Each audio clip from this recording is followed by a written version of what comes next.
Madagascar dépend à 80-90% des importations. Je vais vous donner juste 3 chiffres. Le premier chiffre, le maïs.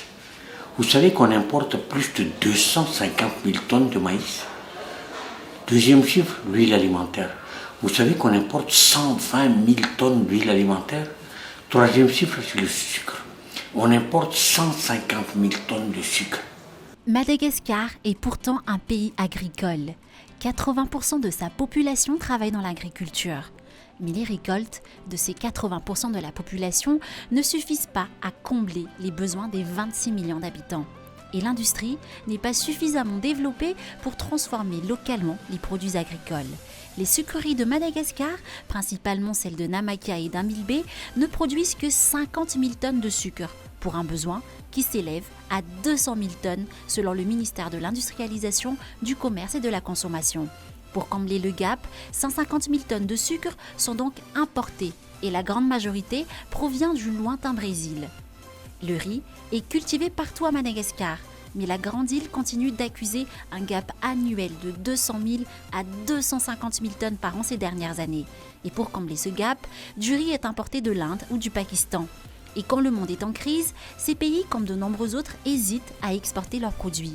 Les pays préfèrent nourrir leur population et garder leur stock pour eux. Et comme les prix du blé et de la farine sont aussi en hausse, ils pourraient préférer consommer davantage de riz. Quand les pays exportateurs n'exportent plus, l'offre de riz sur le marché mondial devrait baisser, ce qui entraînera une hausse des prix. Idem pour l'huile alimentaire dont Madagascar importe jusqu'à 120 000 tonnes par an et dont la majeure partie proviennent de la Malaisie et de l'Indonésie, 2 pays qui réduisent aussi de plus en plus leurs exportations.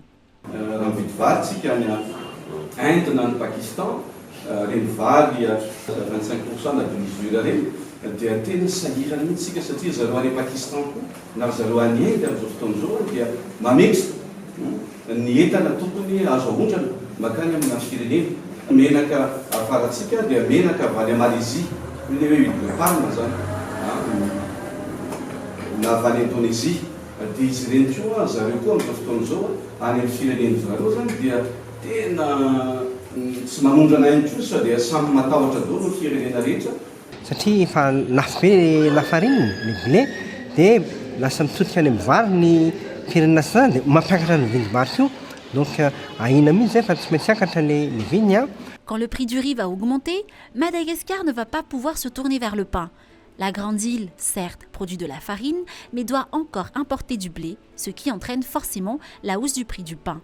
En 2021, selon les chiffres de l'Uncom Trade, Madagascar a importé plus de 70 000 tonnes de blé, dont plus de 40 000 tonnes proviennent de la Russie.